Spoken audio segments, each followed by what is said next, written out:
Bases dropped on Soccer's morning show here on the SDH Network. John, are you there? Thanks for dropping by on a Tuesday. It's Tuesday Thoughts, whatever's on your mind. We do have some carryover from yesterday, and it was a couple of topics that had made it into the Twitch pitch that were going to take a lot longer in the discussion that we had left on the show.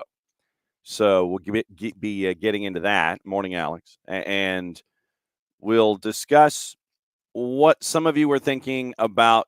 Just don't even get into the playoffs, play the kids, those kinds of things. We'll get into that discussion, and I'm looking forward to the back and forth on that. Morning, Knicks.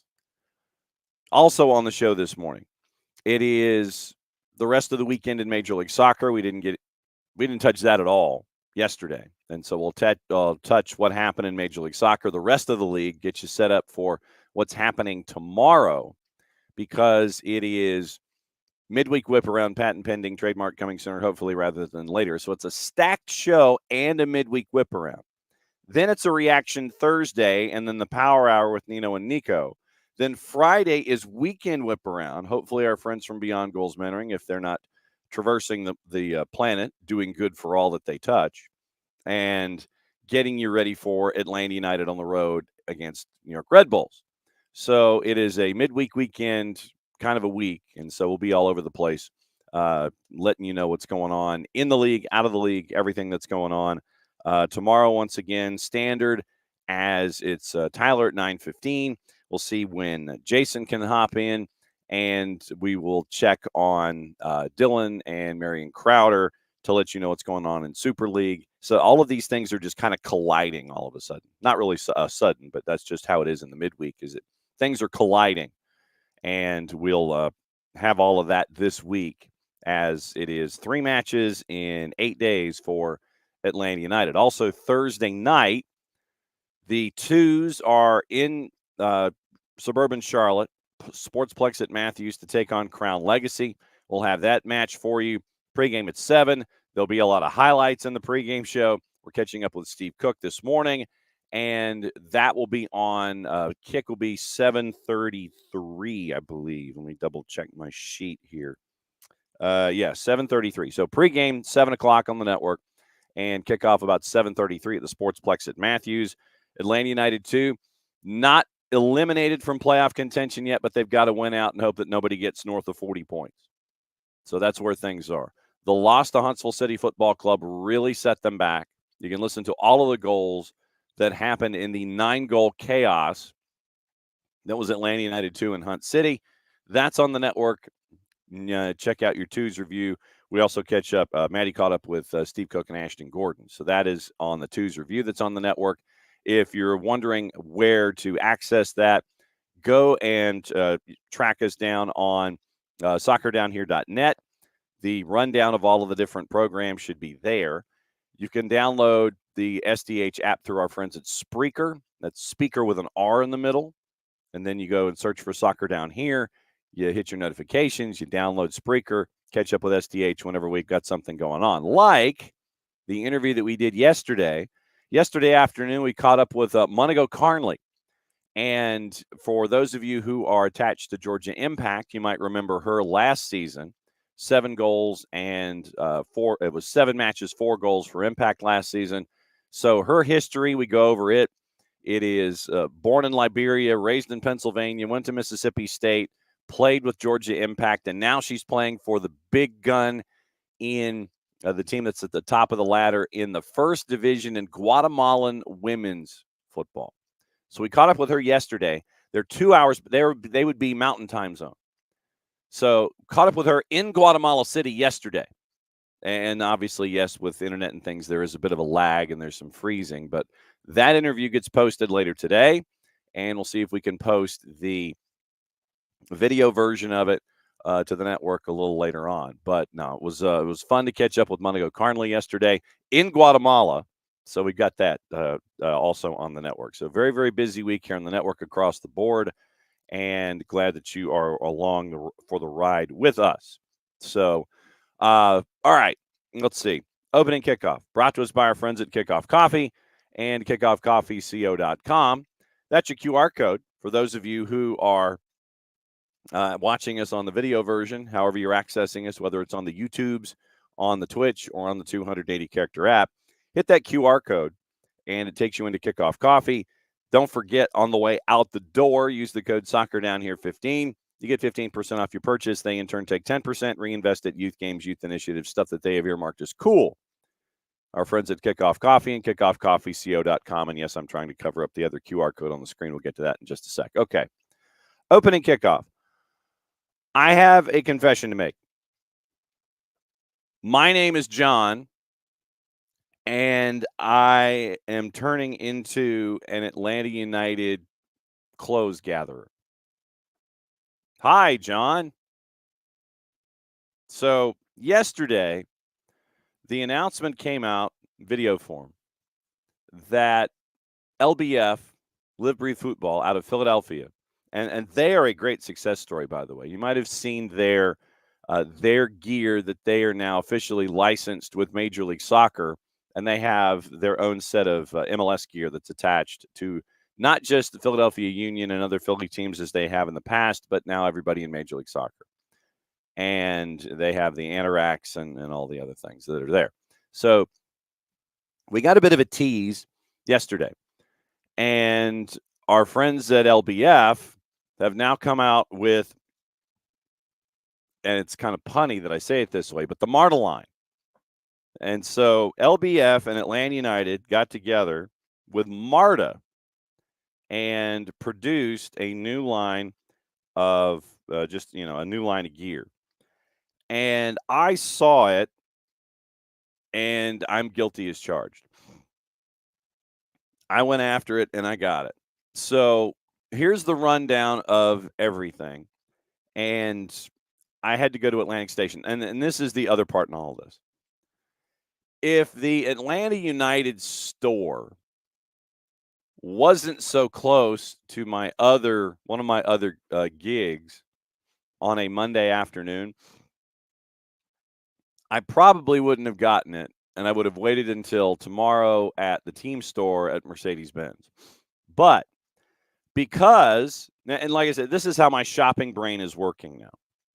Because I was so close to the Atlanta United store, and I call it the Atlanta United store as opposed to the Falcons and whatever store. And by the way, I'm still chasing after the oil of oregano. So if you still hear me a little stuffed, I'm getting on the other side of it, but it's still weird having one of the saltiest, pepperiest spices in your system 3 or 4 times a day, trying to clear things out. So hang on a second. Okay. So yeah, if the Atlanta United store, I think Alex gets the early comment of the day.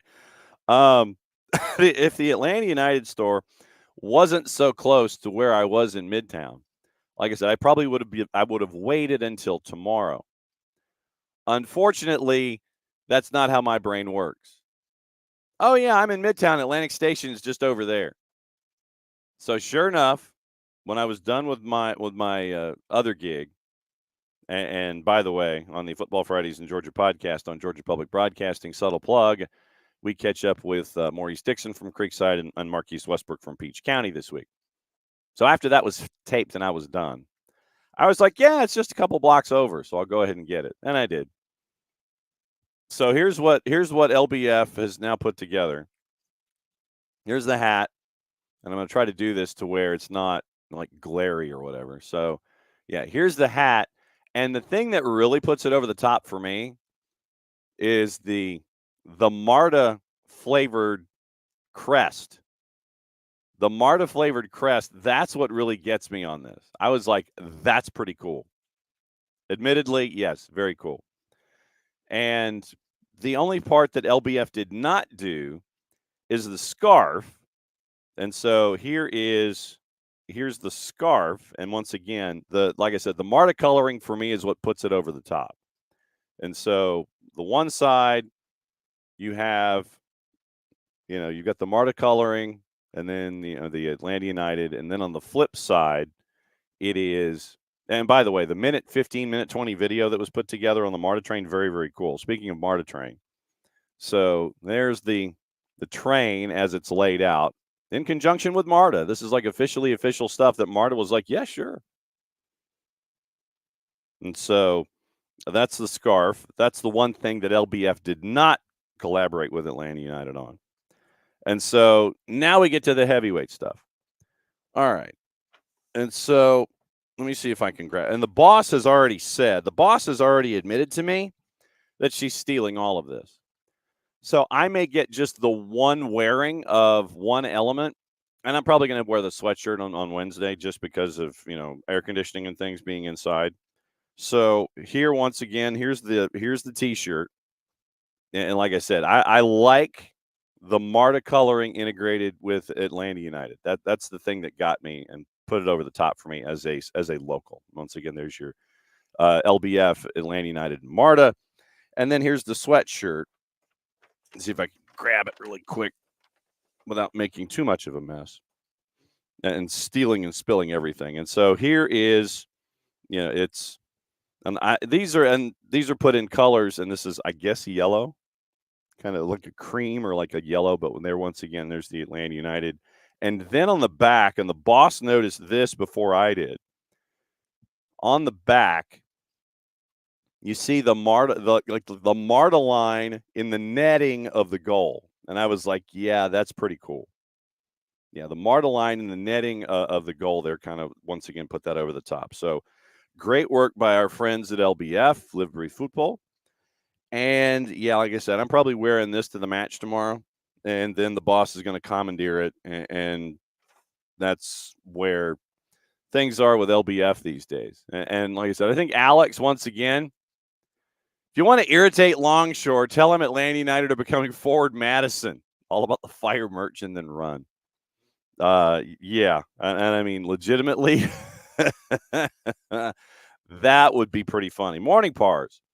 So that was kind of where that's where my world was yesterday. Finished taping one podcast, rolled the whole thing, and dropped. Well, you could tell when I was leaving the store that the credit card was smoking. You could see the smoke that was attached to it. So, yeah, they've done it again. And yes, hello, my name is John, and I'm addicted to most of the lines of clothing that Atlanta United's been putting out. So, yeah, not a shock. Once again, I feel like the Magoo comic. Oh, Magoo, you've done it again. So that's where we are. Yeah, so that's the new Atlanta United stuff. And yeah, I went bang, bang, bang, bang, bang. And from what I understand, and Nick's, I totally get it. He buys all kind of Atlanta United stuff. He couldn't stomach 55 for a T-shirt and 110 for a hoodie. No, right there with you. Apparently, from what I understand, the scarf is in low supply. The hat is in low supply. At least it was at Atlantic Station.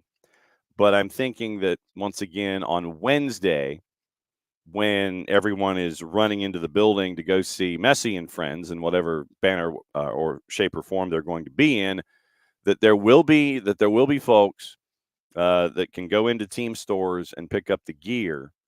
But yeah, I have heard that already the hat and the scarf are becoming very scarce, or at least they were being very scarce at Atlantic Station. So that was the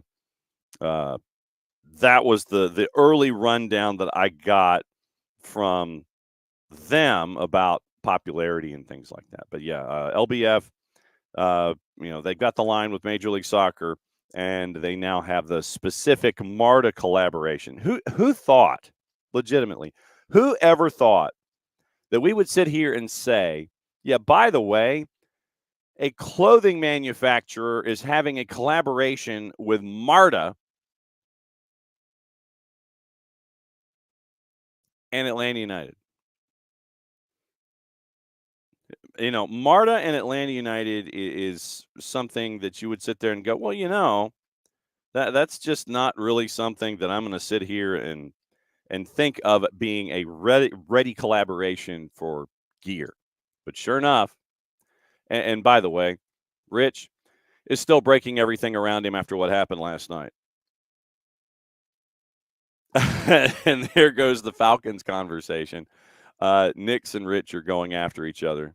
Kirk Cousins, who still says he's not 100%, down the field, late touchdown pass, late pick.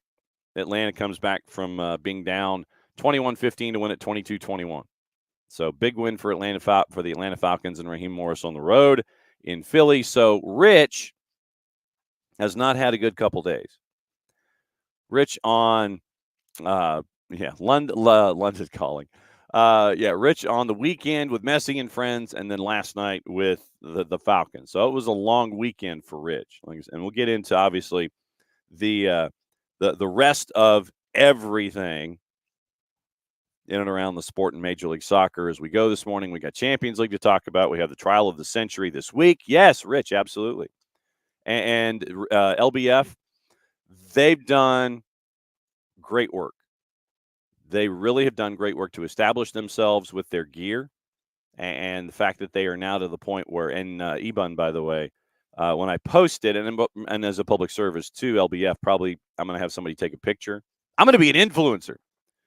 Take a picture of me in the LBF gear and then ship it back to LBF about it. But, LBF has done tremendous work. I want to say they're 10 years old, and they've really grown. They've grown incrementally.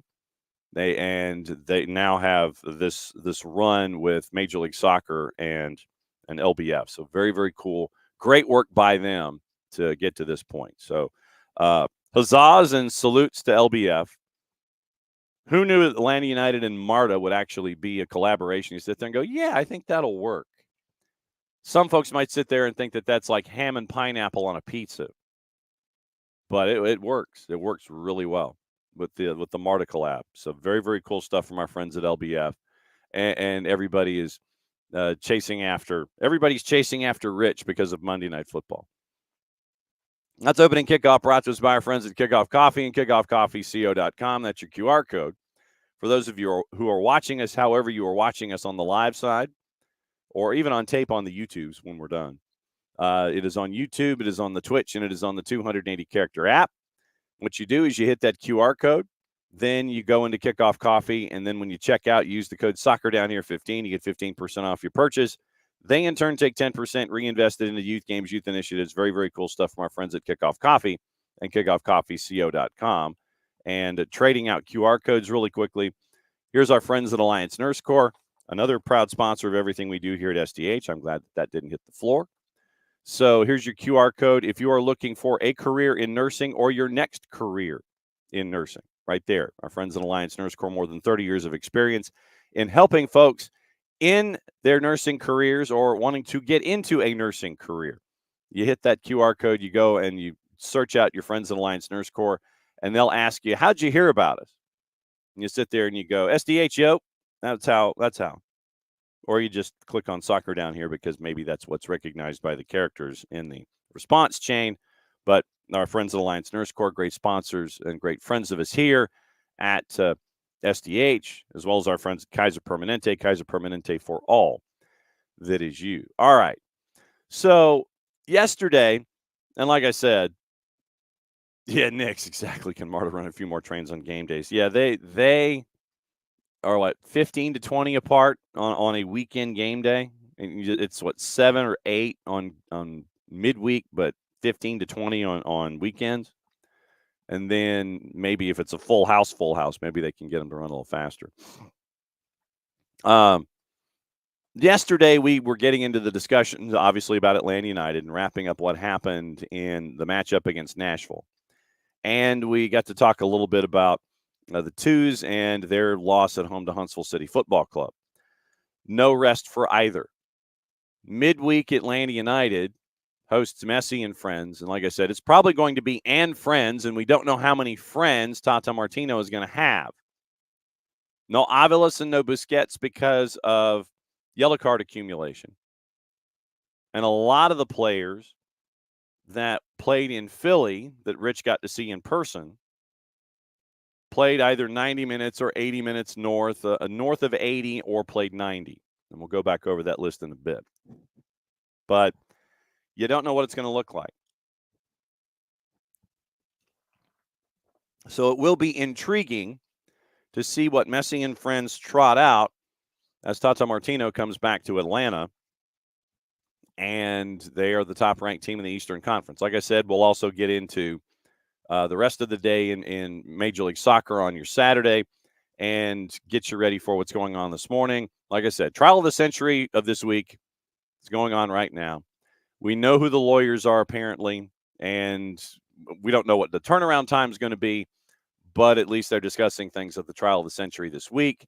And then we also have the return of Champions League. We'll remind you of how their format is now. It's no longer group stage. It is everybody in the pile fighting for yourselves. But we'll go over that, and players aren't happy. Specifically, Allison was asked about it in the scheduling, and he kind of went off. And so we'll go over that. We'll go over the matchups, go over the juice boxes, and any other news this morning as we go. But there were a couple of points that you guys made yesterday that I wanted to circle back. And the two main points, and I know that Emilio has already put in a word this morning. 2 points that you were focusing on. One, don't worry about the playoffs, just, do whatever, play the kids. And, just, let the season be what it is. I don't worry about the playoffs, just play the kids, do the thing, and don't worry about a postseason. And so, like I said, we'll probably have it in the timeline here in the Twitch pitch a lot this morning. But what I want to ask is, where did that idea come from? From each of you that only wants to play the kids, and who, you want to play the kids and you don't want to go into the playoffs. I want to know the genesis of that idea. Why are those of you, and like I said, this is not a blanket assessment. I just saw that a couple of you were referencing it yesterday. Why is it okay not to make the playoffs? I want to know where that idea came from. Is it something attached to other teams that you are fans of? Is it something that is specifically attached to Atlanta United? Or but where did that idea come from about, I don't want the team in the playoffs? Point one. Point two, and this is a point that has been made fairly regularly. You want to play the kids and the kids only. And I know that point one and point two can be linked to a certain degree, that if you play the kids, whatever happens, happens. And if you make the playoffs, great. If you don't, I'm not going to lose any sleep over it. I know that those 2 points can be interconnected, but where, once again, has the genesis of that idea come from, where you want to play the kids? Just play the kids, line them up out there, knowing that there are also some roster issues, that you can't fill an entire roster with kids because of call-ups and things like that, and those kinds of things, that you can only have 8 in a season, and that you can only have 4 opportunities. Where did those two ideas come from and I'm asking in the collective, but I want you to answer in the interpersonal. Why abandon the playoffs? And I want to know where that idea comes from. I don't want to know. I know that there are some of you that don't want to make the playoffs. It's just like, yeah, forget about it. I want to know where that idea comes from. I want to know how far back in your collective fandom that idea comes from. What was the first team that you were a fan of or exposed to where you were just like, no, I want the season over. I want to know where that started. And the same idea, instead of playing veterans, what about the idea of playing the kids? I want to know where that came from, where that started, and how you're applying it to what is currently going on, and the mutually inclusive nature of the possibility of playing the kids, not making the playoffs, playing the kids, making the playoffs, not playing the kids, not making the playoffs, not playing the kids, and making the playoffs. So you have four factorial, you have 24 combinations here that can work, if I remember correctly. 4 on each side. And I think it's 4 factorial. So 24 different combinations that you can make, unless it's just the 8 and it's the 4x2 columns, and I'm completely and totally blowing up my math.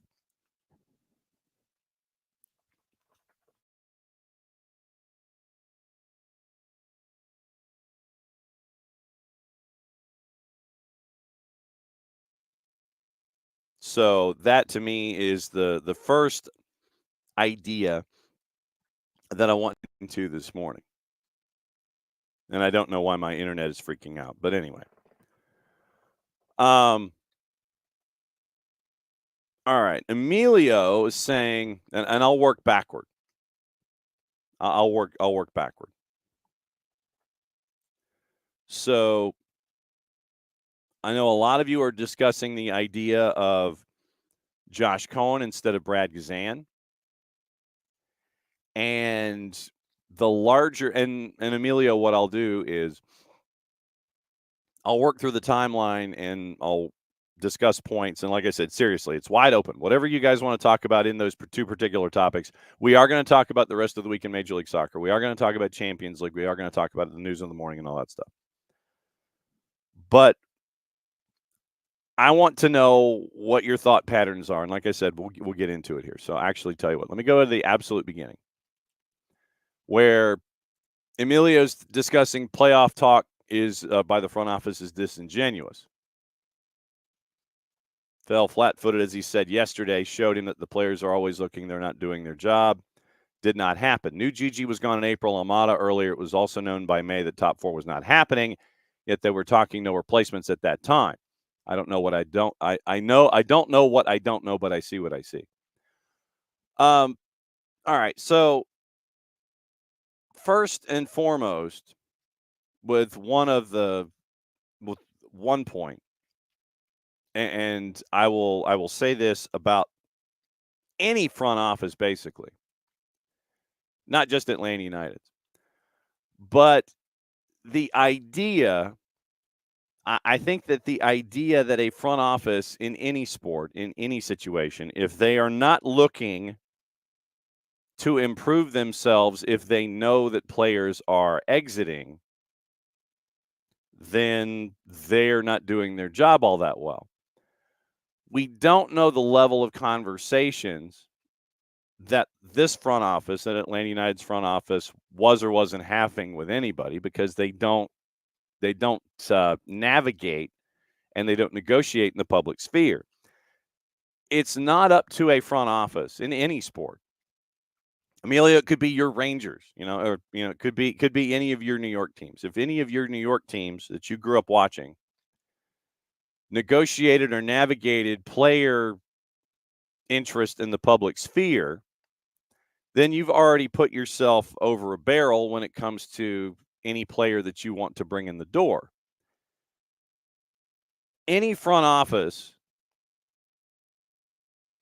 is negotiating behind closed doors because, from my perspective, most of the time it's a nunya.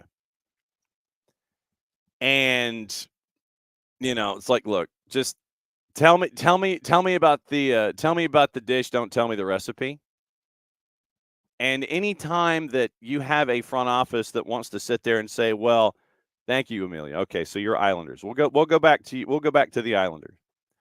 So let's just say if the Islanders lost Mike Bossy to free agency, or Bobby Nystrom or Clark Gillies or Billy Smith or whomever, and I know that those are references that Emilio and I get, not necessarily a lot of folks, but when the Islanders had their glory years, that was part of the spine of their success.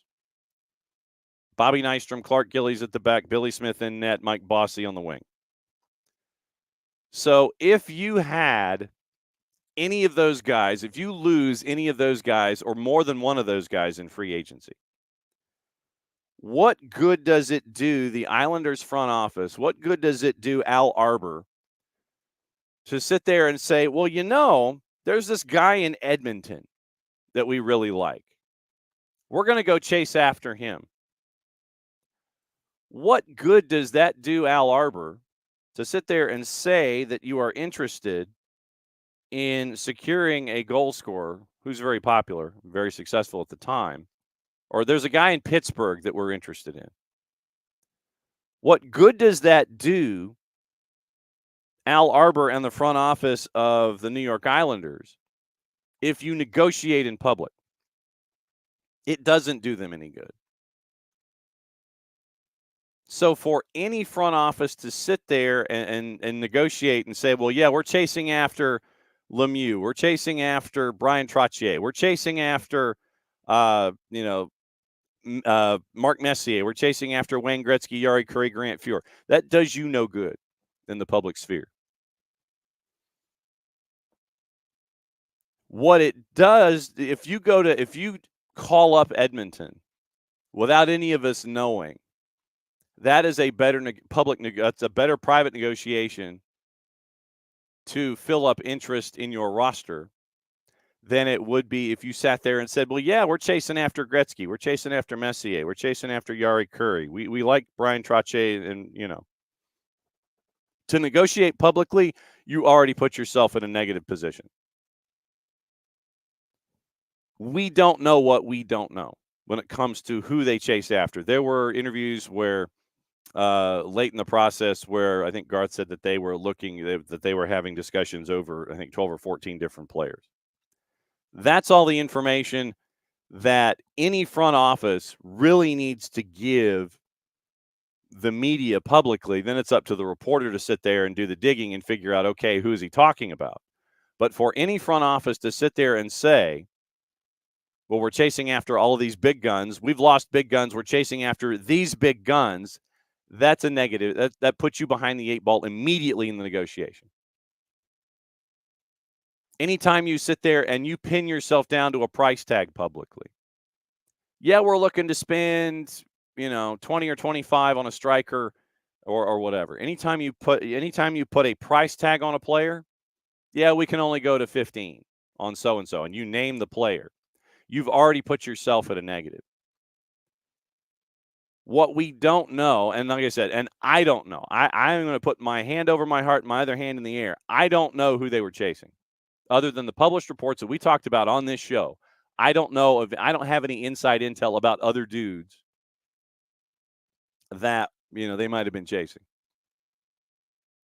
We don't know who they were talking about. We don't know who they were talking to, and we don't know who they weren't talking to. That, to me, is a front office that wants to make sure that when they do find somebody that they want to negotiate over, that they're not going to be held ransom for a price. If you mention publicly that, yeah, I can only pay 15 for so-and-so, you, meaning the front office, published reports will always give numbers. Remember when we were going down the road for Alexei Miranchuk, there were numbers that kept floating back and forth. There were numbers that were floated with players in South America. None of that was floated by the front office publicly. It was not attributed to a front office person sitting there saying, well, so-and-so said, quote, we can only pay 15 for this player, or we are looking to pay 15 for this player.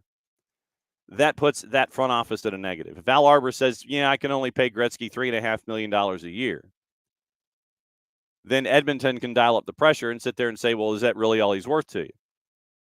You pin yourself into a corner by saying that by negotiating in the boardroom of public opinion. We don't know what we don't know. Like I said, I don't know what the negotiations were for any player. Like I said, other than what we talked about on this show, I don't know. And for any front office to sit there and say publicly, well, we can only do X, Y, or Z involving this player, you're already at a negative.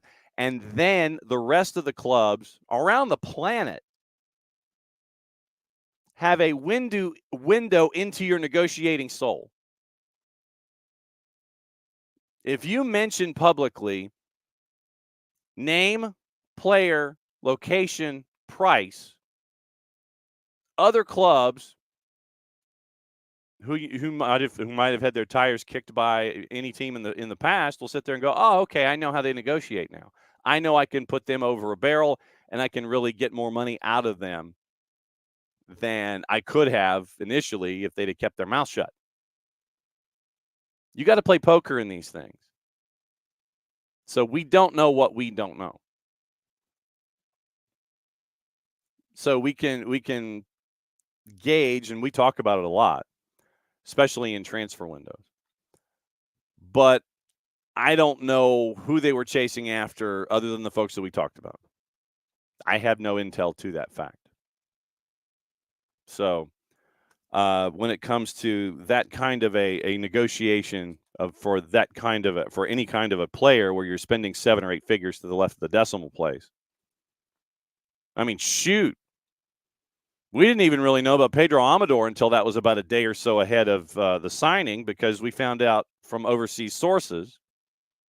And that's the other thing, too, is that the information that we get comes inbound, nothing outbound. Those are the teams traditionally, I think, that are better negotiators more often than not, because they're not telling you anything. It's like, well, yeah, we want so-and-so. We're always hearing it from inbound sources from overseas or from South America. Atlanta United's interested in, Cristiano Ronaldo or whatever, just as an example. I know that they're not, and I wouldn't want to be interested in Cristiano Ronaldo at the age of 40, but you're hearing everything inbound. Nothing from the front office where they're saying, yeah, we're chasing after Cristiano Ronaldo. We don't know the replacements that they weren't chasing. So that's where we are. And yeah, you are playing shorthanded because you're in the in-betweens. You literally, because of transfer windows and contracts and things like that, you're in the in-betweens. Emilio mentions, I don't need to know behind the scenes. All I know is that we're playing shorthanded right now. And with the shorthandedness, you're looking at transfer windows that don't match up, because once again, the seasons are starting over in Europe. Here we're toward the tail end of the season, and you're trying to match up those kinds of things. And that goes back to the discussion that we've had a lot of the time, that we've heard about a lot of the time, where, well, does MLS match up their transfer windows? Do they match up their schedules? Those kinds of things. And if you are in a situation specifically like Atlanta United, where you have an interim head coach, you do not have a technical director, general manager, chief soccer officer, whatever, in place, and you have a CEO who is taking care of the front office material, and an interim head coach right now who is, trying to do his best to sit there and be in consideration for the job. You're going to get caught. You're going to get caught in in-betweens, and that's where you are right now. It just so happens, once again, European transfer windows are where they are, and the MLS transfer windows are closed. And with a playoff push, you just have to make good with what you got. And that's the state of affairs, because of all of the things that are going on nationally and internationally, deadlines and such, and the fact that you don't have a technical director and you have an interim head coach. So, it is, I know that a lot of us want to be like Veruca Salt, and I want it now, but you try to do as best you can, and at the same time trying to come forward. Okay, you can't do a whole lot because, and this is I don't know if you want to call it a catch-22, but if you don't have a head coach, you've got an interim right now. If you do not have someone who is attached to the job and they are your head coach, you can get players that you feel will integrate to whatever the new head coach wants them to do. And you're looking at a situation where prospective head coaches, might be interested, but you want to put your own stamp on a roster. If you were to, all right, say Al Arbor's your general manager again. Say any insert favorite team has a general manager and has a chairman and CEO, but you don't have a head coach. And the front office gets all these players. And then what you do by doing that is you shrink the pool for head coaches that want to come in and want to be a part of things starting next season. See, if you go too far down the player road, you shrink the number of coaches that would be interested. And so that you've got to navigate that as well. So all of these different things that you've got to sit there and figure out. If we get a lot of players, then the number of coaches interested would be smaller than they would be otherwise. If you get a couple of players and you have the promise from the academy and the younger players that we've seen, then that pool of interested individuals opens up or stays as open as it would be. But the more players that you get with all of the money that you have on hand, that hamstrings you when it comes to bringing in coaches. It shrinks your pool. And then, and once again, the catch-22 in all of this is like, okay, you're trying to bring in players, and Garth has said that he wants the players who are going to be here for a while. The experienced players who are going to be here for a while. You know, they're 20-somethings that are looking for some bit of stability and understand what they can be a part of with Atlanta United in the future if they are here for the long term. Bart Sleesh signing the contract for the length that he did. Miranchuk signing the contract for the length that he did. You're looking for those kinds of players. And if you don't have a whole lot of player slots available, then you're restricting the players that you can bring in. If you don't restrict the number of players you bring in, then you restrict the number of coaches who'd be interested. Let me know if that makes any sense. I think it made sense to me as I was trying to say it. So it's the pendulum swing of coaches and players and availabilities and desire. That's what you're looking at. And then a technical director, GM/CSO, the more players that you bring in, the less impact or putting a stamp that the front office could have on it. So literally it's like these three different things that you have to gauge here. And still trying to be competitive and be as competitive as you can, chasing after a playoff spot. The playoff nature of Major League Soccer being as forgiving as it is right now, meaning that if you're one of the top 9 teams in your conference, you can get into the playoffs. But this is not like the other leagues that we know and follow, NFL, NBA, what have you, where if you do not make the playoffs and you have your draft, it is rare that you end up with an impact player starting with you immediately out of the draft situation in Major League Soccer. So, Emilio, I think you were asking me about, and others were asking in general about the playoffs themselves. I look at it this way, and I guess, let me see if, I could probably try and reach it. Hang on just a second. I would give my own fandom as an example of why you should always try to get into the playoffs. Once again, because you end up with the idea of still chasing after something. B, it's almost like a college bowl game. You get those extra practices in with those individuals that are there. You still get to see what front office is looking for, what coaches are looking for. You get to see the players want to. You get to see the coaching staffs want to, all those different things. In the 2012, and like I said, this is my fandom speaking up. Emilio, you and I talk hockey a lot. And I've used hockey as my example this morning. In the 2012 NHL playoffs, my Los Angeles Kings, and I say that because I am a Kings fan, the boss can prove it, they came in as an 8 seed. They ran the table. Won a Stanley Cup in 2012. If they didn't make the push to get into the playoffs, then they would not have had the opportunity to chase after hardware. And going back to the idea of we don't know what we don't know. Look, you get in, you see what happens. And like I said, I'm probably colored by my 2012 Los Angeles Kings in that regard. Yes, there are 9 teams that can make the playoffs in the East. Yes, there are 9 teams in the playoffs that can make it in the West.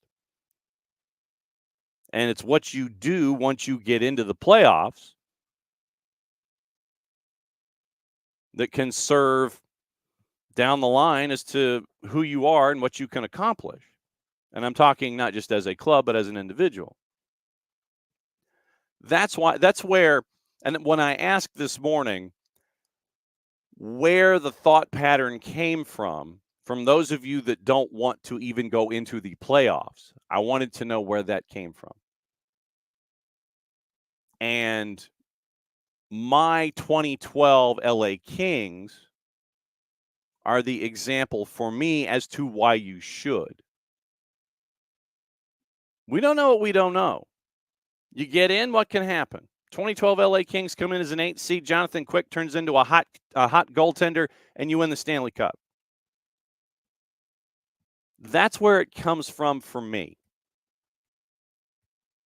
And that's why I wanted to ask where it comes from the rest of you. Well, Nick's, you may, but you may not. And Nick's is like, yeah, with this team, I think we know. That may be the case. But then treat it like a college football bowl game. All those teams that get into all those bowl games, you get all those extra practices. You get all those extra opportunities to be together as a group. You get to see what the players are, how the players are wired in these situations. Is a player, and like I said, this is not any kind of an indictment. Would there ever be a player who sits there and is like, oh man, I don't want to be in the playoffs. I want my season to be over. I want to be on the beach. Versus, all right, we're in the playoffs. We got something going on. Front offices can see that kind of thing. Coaches can see that kind of thing. Staffs can see that kind of thing. For me, Knicks, we don't know. If it's a one and done, it's a one and done. But the fact is, you got into the playoffs. You got those extra sessions to be seen. Whether you're chasing after wanting to stay in Atlanta next season, whether you're chasing after another gig someplace else next season, because we have those 9 players that we talk about whose contracts are up at the end of 24, and Clinton Westberg is a free agent as a part of that. But it gives you those extra days to see what's going on with your club. If you're in the front office, if you're on the coaching staff, if you're on the day-to-day staff, if you're a part of the administration, you get to see those extra practices. If you as a fan don't think that your club will go far in a postseason if you make a postseason, point of fact is you still made the postseason. And your front office and your teammates and the coaching staff and anyone else around in the day-to-day operation can see your DNA. You get into the playoffs, cool, all right? How do you act? Do you act like, man, I could be at Pebble tomorrow, it's like I could be at Pebble and Spyglass Hill and be out there for 4 days, Is it that? Or, all right, let's see what we can do. Push all your chips into the center of the table. Do you chick?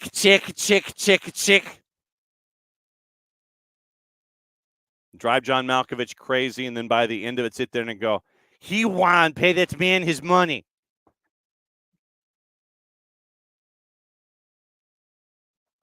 You get to find out about folks.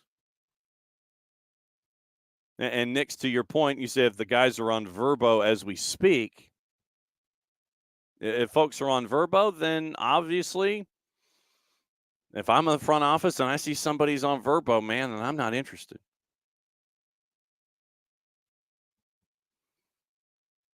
Rich Ransom with the update.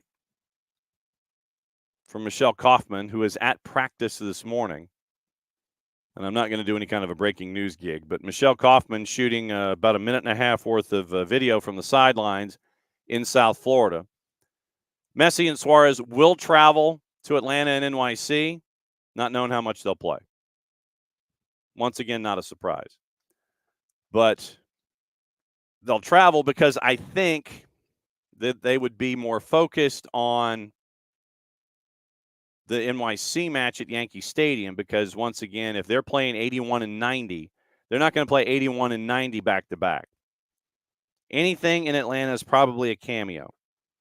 You're more focused on the team that's closer to you in the standings and also a team that you're not playing after 3 days rest. So Michelle Kaufman is in South Florida, and that's the early returns from practice for her. But, Nick, to your point, if there's a player who's on Verbo, then they probably don't need to be around next season anyway. That's what you sort out here. That's what you sort out in this stretch run.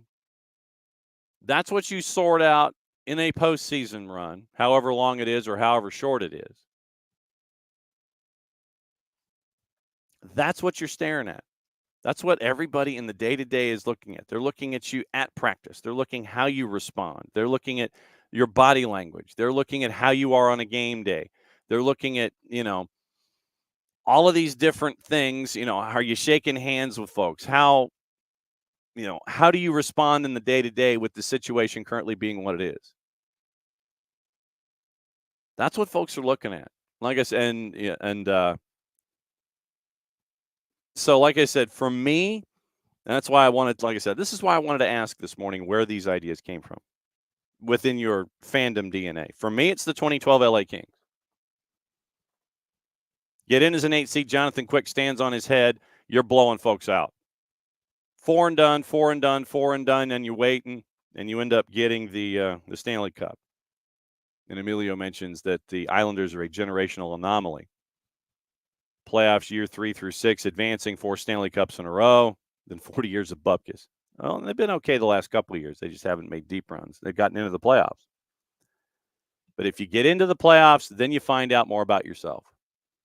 Yes, you do find out about yourself in this run-in, but you find out more about yourself once you're into a postseason situation. How do the players respond in the day-to-day? Are they on Verbo? Or are they still ready to go, wanting to be a part of something and chasing after something? If you're the 8-9 seed, how do you respond? Do you respond like you want it? Do you respond like you want to be on Verbo? That's what you're hunting for. But like I said, that's why I wanted to know where the ideas came from. And the idea of playing the kids,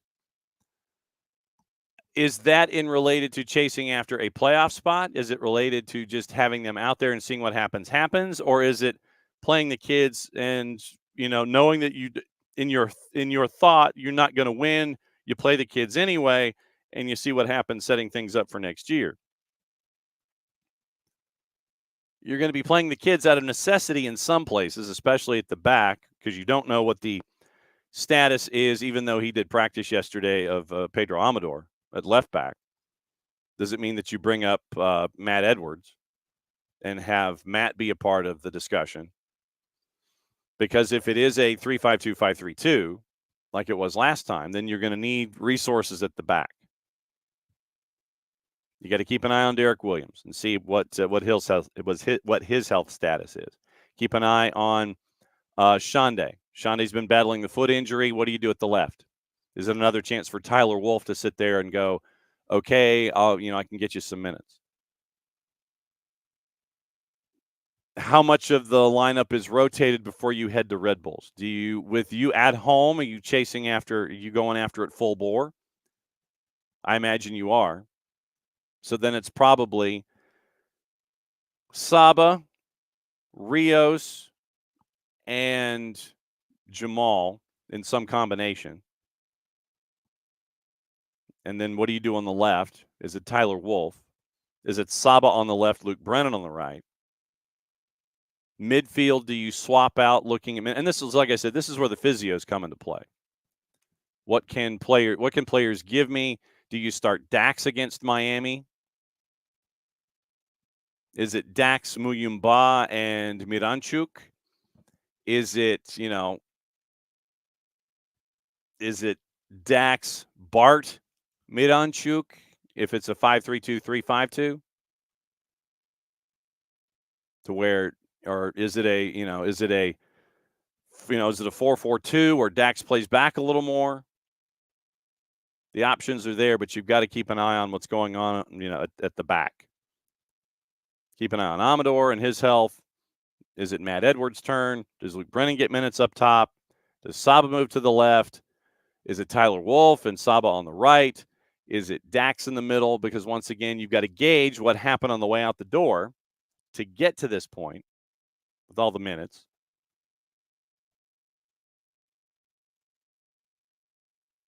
And then to the discussion about Garth needs to be, who's looking at the coaching staff, looking at the players. That's all the time at the Children's Healthcare of Atlanta training ground. You get to keep an eye on that on a daily basis before game day. And you remember on game day, Garth was shown in a cutaway with Arthur Blank and his son in the in their suite. So they were having discussions back and forth. But minutes from the weekend, just so we've got it.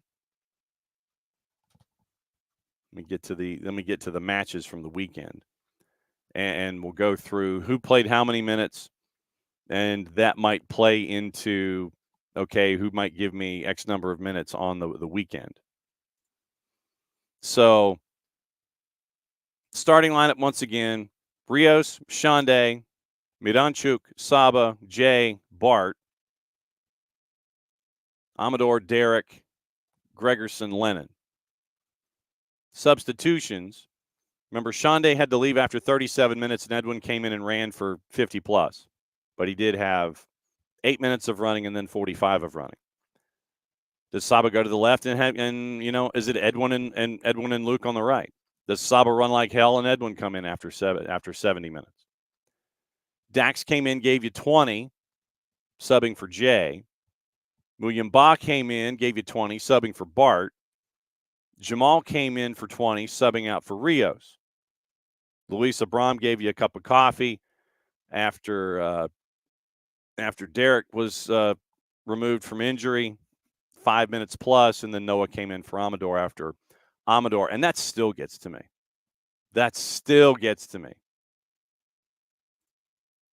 Sam Surridge cleaning out from behind to create the injury situation for Pedro Amador. That still gets to me.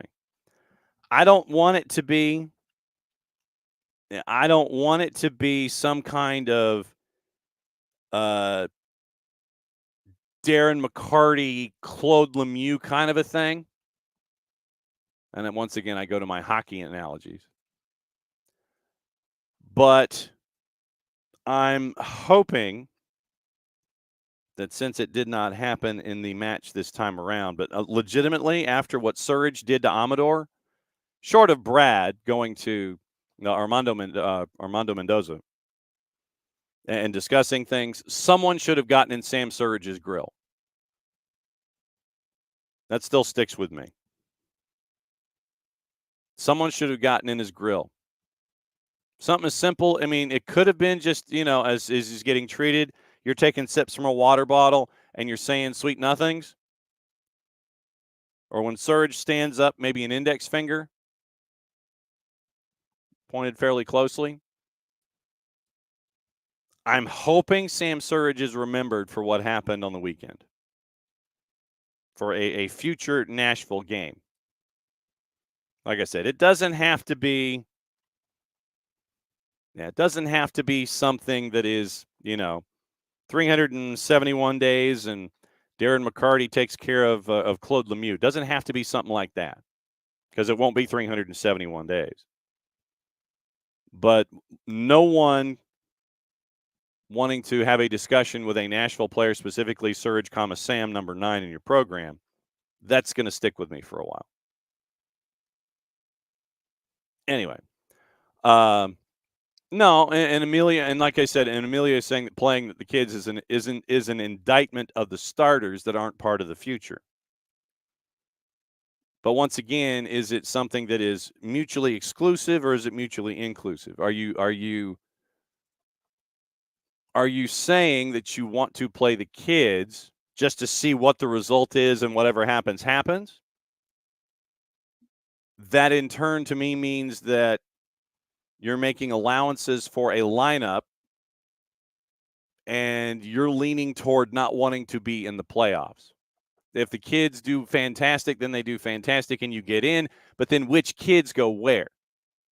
If you're looking for playing a kids being an indictment for starters that aren't a part of the future, then who are you looking at? You know, who are you looking at that would be the kids that would be taking over positions? And I know that some of you mentioned Josh Cohen instead of Brad Gazan. Let me get the numbers on Brad this year, and see where he stands. I mean, frankly, for someone who just turned 40, I think that Brad's done pretty well this year. I think he's done pretty well. So looking at numbers, the complete scouting report. Top 15% in saves, top 3/4 in touches. Let's see. Shots on target against, top third in the league. Saves, once again, per 90, top third. Let's see. Penalty kick saves, he's in the 92nd percentile. Save percentage, top 16%. Advanced goalkeeping numbers, passes completed, top 10%. Passes attempted, top third. Pass completion percentage, top 2%. Passes attempted as a keeper, top quarter, based on 2,759 minutes played. Save percentage is 73.1, goals against a 1.36. Let me get into MLS to get into the actual statistics while we're discussing this. Schedule news, watch standings. Why can't you just make things like readily available? This is all right. So that's keeper stats, that's club stats. I need like keeper stats is what I need. I mean, that's all I'm looking for. I'm just looking for goalkeeper statistics. Filters. All 24. Okay, so here we go. Keeper. Apply filters. All right. So this really doesn't give you a whole lot. This really does not give you a whole lot. Trying to translate. It's like they do it in alphabetical order at MLSsoccer.com, and you're kind of sitting there and you're going like, eh. All right. So Brad, 26 matches started, 2,310 minutes, 75% passing percentage. He has the 1 assist this year. 2 fouls, 3 fouls suffered, the 3 yellows and the red. But this doesn't break down where he is when it comes to his other numbers. Very disappointing when it comes to the folks at Major League Soccer. It's like, I just want, how like we used to, and when you're looking at baseball, you want like ERA, and you got ERA and you have all your pitching statistics. That's what I'm looking for here. That's all I'm looking for. I just want, I just want to know how he compares to all the other keepers in Major League Soccer. That's all I want. I don't think I'm asking for much. But a goals against a 1.36. And but I think that Brad has accounted for himself very well this year. Like I said, that's me. And so SofaScore. How about Brad Gazan? Can we do it here? And if anybody can find it faster than I can, that would be great. When I do a player search, how do I not get a Gazan? but you end up with a Cristiano Ronaldo. That's silly. That is absolutely silly. SofaScore, it's like, I'm only going to give you the stars. Great, thanks. That's a big help. Anyway, and to your point about Cohen, and I will say this, I will say that if Jaden Hibbert continues at his pace, then Jaden Hibbert might be passing by Josh Cohen sooner rather than later. Jaden Hibbert has been insane for the twos this year, and he has really grown with all of the learning that he gets to do with the learning tree of Brad Gazan and with Atlanta United. But Jaden Hibbert's numbers and MLS Next Pro, maybe MLS Next Pro will have better numbers where I can sit here and talk to you about Jaden Hibbert. But about stats, league leaders.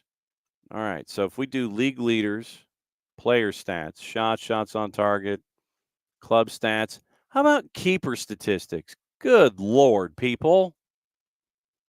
I mean, this is not hard. All filters, all, goalkeeper, apply. This is a larger issue. It's a larger issue here. But anyway, I'm sitting here and I'm trying to find Jaden Hibbert's numbers. 16 matches, 16 starts, 1,440 minutes, passing percentage is 77%.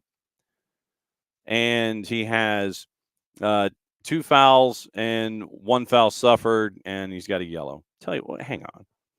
Do I still have my notes from the other day? I think I do. Now I'm just annoyed that I can't find in any kind of ready order statistics involving keepers or anybody like that. So now I'm just okay. So Jaden Hibbert, 15 matches, 15 started going into the weekend, 1,350 minutes, saves, 66 saves, goals against it at 2.2, save percentage 2 out of every 3, and a record of 5, 7, and 4. And I know that goals against went up with allowing 6 goals against Huntsville City, but with what we've seen from Jaden Hibbert, if Jaden Hibbert continues to do what he does, I think that Jaden Hibbert gets there. He gets more consideration, especially going into camp next year.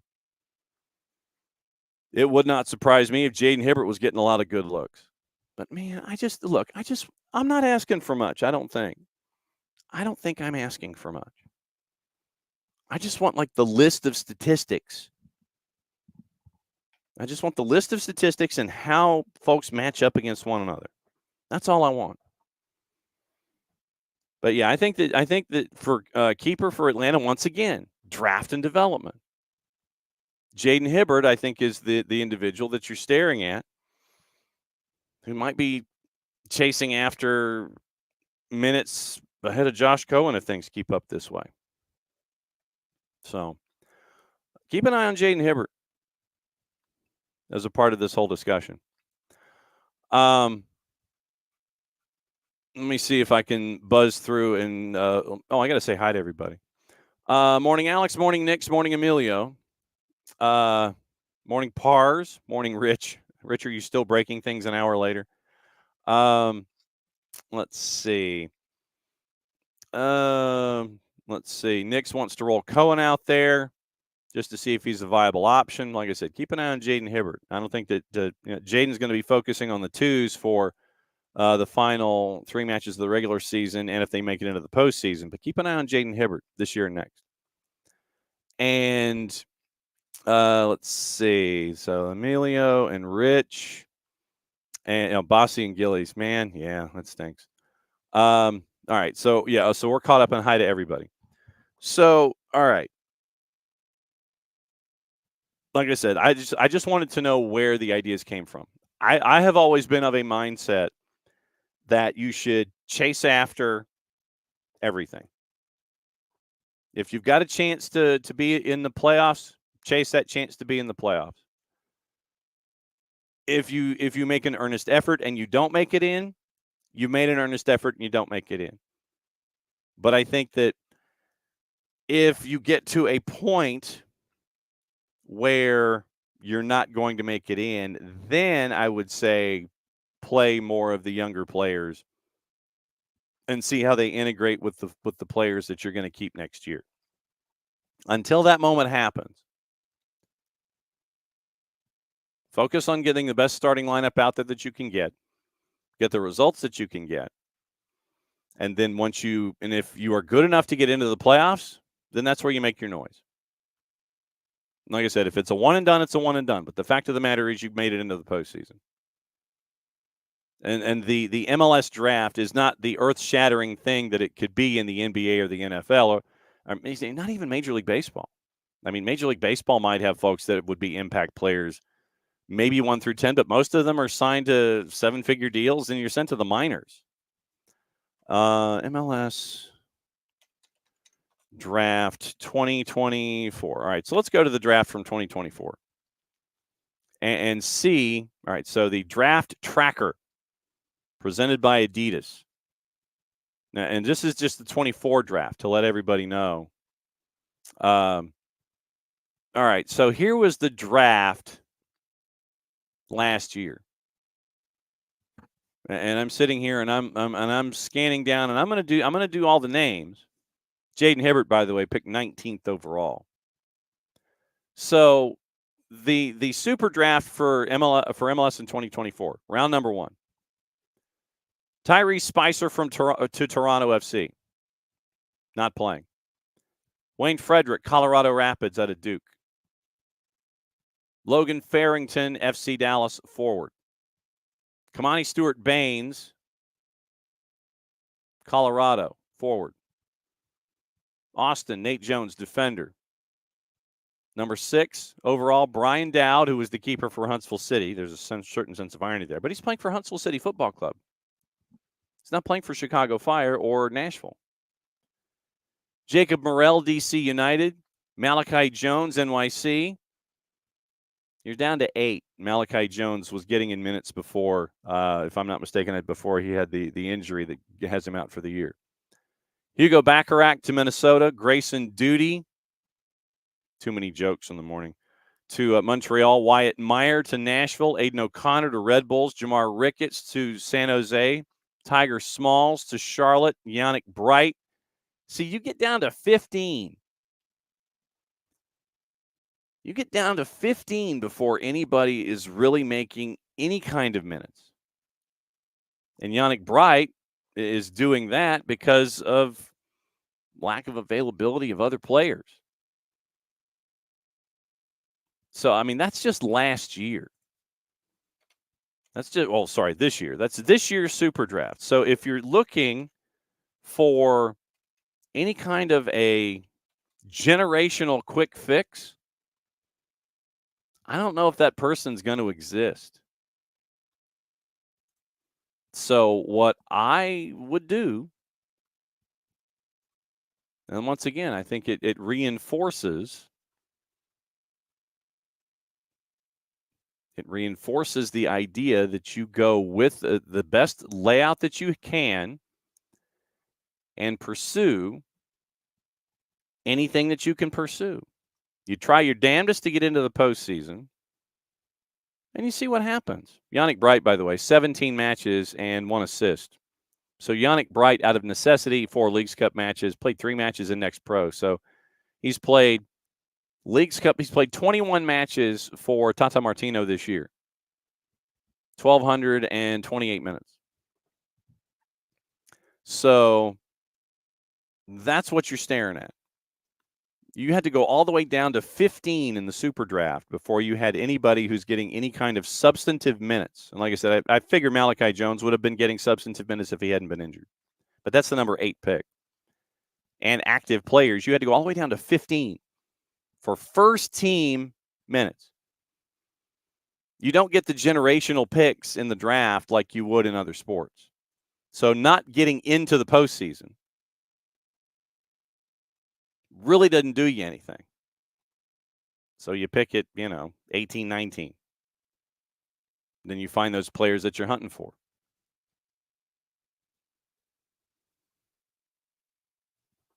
So, like I said, that's where we are. Having this discussion, like I said, that's what we're here for every single day. To go through the news of what's going on, to have discussions, get off what's on your chest out into the ether so we can all talk about it. But Emilio also says that he'd rather the front office say nothing.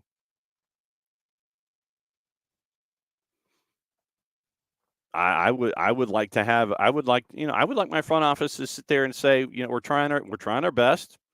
We're going through some things, and we're going to do our best this season. I mean, a silent front office, I don't know if that lends itself to any great deal of confidence from a fan base. Fan base always wants to hear what's going on. If you're losing players, they want to know. Okay, so what's going on? What's going on? Who we getting? If you say nothing, if you say nothing about the season, then you're always going to have that group of folks that are going to say, oh, the front office isn't engaged. They're not engaged with the fans. They never tell us anything. They never talk to us. Thing about Garth, that Garth is out there. Garth is talking to Mike and Jason. He's letting everybody know what's going on. He's having all the segments on 92.9. I like the openness about things, because there are franchises that have front office folks that don't want to say a word one. And those are the cities that clamor for those individuals to say things. So, I mean, it's not how like I said, Emilio, I don't listen, and that's probably on me, because I'm so busy. I don't necessarily listen to those conversations, and I probably should, more than I should. But I would rather have an open and honest front office that is out there and having discussions with folks, instead of a front office that's not. So I guess that's it at the end of the day. I would rather have folks out there talking as opposed to not talking, because then that way they're engaged with all of the fans. So yeah, and to your point, this is Garth's show. It is Garth's thing now. It's his baby. So we'll see where it goes from here. We need to get into the rest of Major League Soccer from the weekend. We'll go through all the other scores and get you ready for Champions League. We've got to go over the format. For those of you that might have forgotten, it's everybody in the same dog pile now, and it's drawing the ire of some folks. Allison is not happy with schedule compression. So, and I was sitting there thinking, it's like, we'll go over all the other scores, and it's like Atlanta and Nashville's first. And it took me a second. I was like, it was because they're the highest alphabetical home team. Hellasreal was a goalless draw. Cincinnati and Columbus, that kind of makes sense, considering how these two like to just kind of slug it out. So goalless draw with Cincinnati and Columbus. DC and NYCFC at Audi Field was a 1-1 draw. Miami, and cover your ears, Rich, for the next 45 seconds or so. Miami, 3-1 over Philly. Some dude named Messi came and played. Scored 2 times in 4 minutes after Michael Ua scored in the second minute. And then Luis Suarez scored at 90+8 after he had scored previously, and it was waved off. So Miami put 3 on the board at home at the Erector Set in South Florida, and they beat Philly. Montreal beat Charlotte in probably one of the big surprises, but once again, this was at Stade Saputo, and going there is an entirely different animal than any other stadium. You can ask Jared about this. It is an entirely different animal about how things are. Goals on the board with and they all happen in the first half. So it was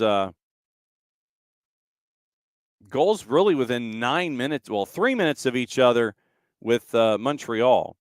So 2 goals in 3 minutes for Montreal, Caden Clark and Bryce Duke. The head of Duke and Duke. So Bryce Duke and Caden Clark scored 3 minutes apart, and then Tim Ream scored in the 35th. And that was it. Montreal at home. Far different than Montreal on the road. Purple team beat New England at the Purple Team Stadium, 3-0. Once again, New England on the road. I don't know if Caleb Porter yelled when the match was over or not. Toronto beat Austin 2-1 at BMO. Once again, teams traveling north of the border with all the other machinations that you have to do and all the other things. Not a surprise necessarily that it was tough for Austin to win. Owen Wolf scored in the 75th, by the way. 2 goals in the first 30 minutes. Osorio and Kerr for Toronto gave them a 2-0 lead. They end up winning that one 2-1. Fire over Red Bulls 2-1 at Soldier Field. Tom Barlow and Kutsia scoring, one in each half. Genjar scored in the early part of the second half, but to tie it at 1 in the 47th, and Kutsia scored with 15 to go. So Chicago gets a big 3 points at home. Houston over RSL, and I think this one was probably one of the bigger surprises on the weekend. Not that Houston beat RSL, but probably the distance between the two teams, with Houston winning 4-1. Bossy scored in the 27th. Griffin Dorsey scored at 45 plus 3. Kowalczyk scored in the 75th, and Ponce scored with 10 to go. Sviatchenko early second half got it to 2-1 after an own goal on his part. So Houston over RSL. Houston scored all 5 goals, just that 4 of them they did on offense and the other they did on defense. So 4-1 Houston over RSL, and a bit of a surprise. Another surprise, Loons winning on the road at All Caps 3-1, and that was a bit of a stunner. Colorado over Portland 2-1. El Tráfico was off the rails. LAFC had a 2-0 lead at Dignity Health Sports Park. They did not keep it. 2 goals in the first 15 minutes from Bogusz and Buanga, and you're sitting there thinking, okay, Dave Denholm, the voice of LAFC, he's going to have an easy role. But he did not. Joe Tatino, you're thinking, man, Tatino, he's going to have a long day. He did not. Joveljic scored. He got a brace within 14 minutes. Edwin Cerrillo scored in between. Joveljic 53rd, Cerrillo 55th, Joveljic 67. So 3 goals in 12 minutes. Turn a 2-0 deficit into a 3-2 advantage. A red card with 11 to go meant it was 11-10. Ricky Puig scored in the 86th, and that was your final 4-2. That was a bit of a stunner on the week.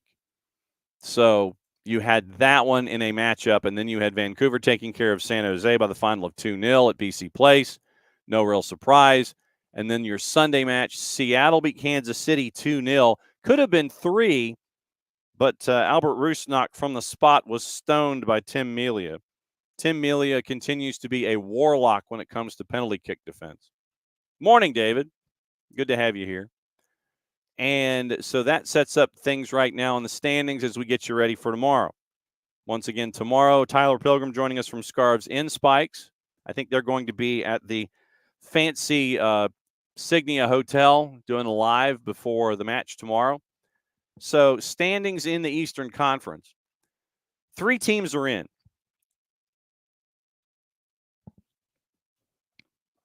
And Miami, Messi and Friends, has a 10-point cushion. 10-point cushion right now.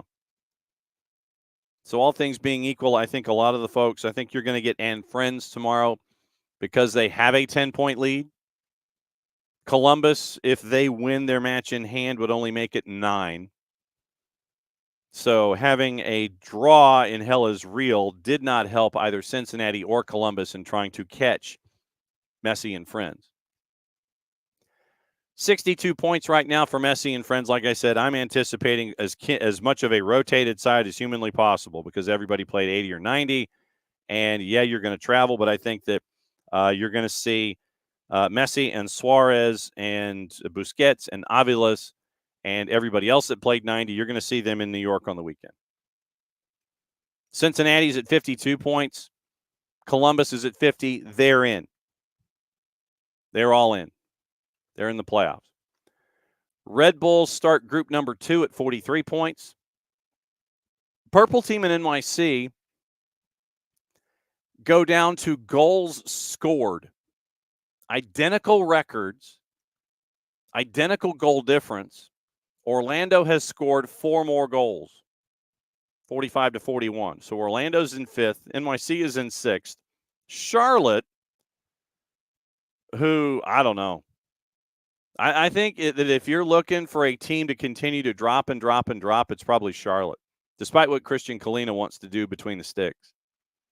I can't pin it down, but Charlotte just has not Charlotte has not Charlotte has gone worse than pulling a Pareja. I mean, they just have not, period. They have not. I mean, that's really the only way to describe it. They just have not. So September, lost to Montreal. And I'm going backward. Lost to Atlanta, draw to Red Bulls. And I'm doing regular season. I'm not doing Leagues Cup or anything like that. Where they did beat Cruz Azul in PKs, and then they in Leagues Cup lost to Philadelphia.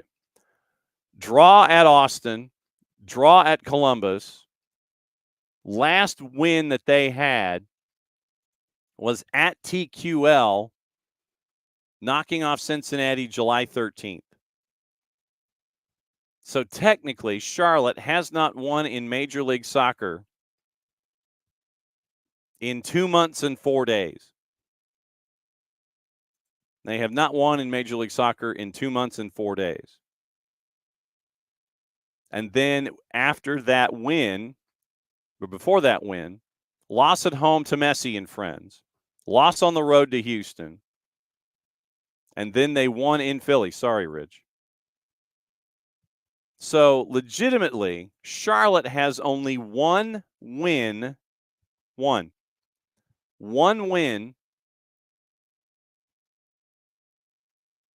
dating back to the beginning of July. So if you're looking for a team that continues the slow fade, it's probably going to be Charlotte.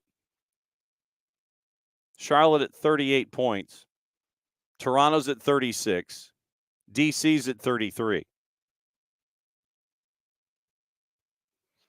Interesting. Thank you, Rich. Toronto at 36. DC at 33. That's your playoff bar right there.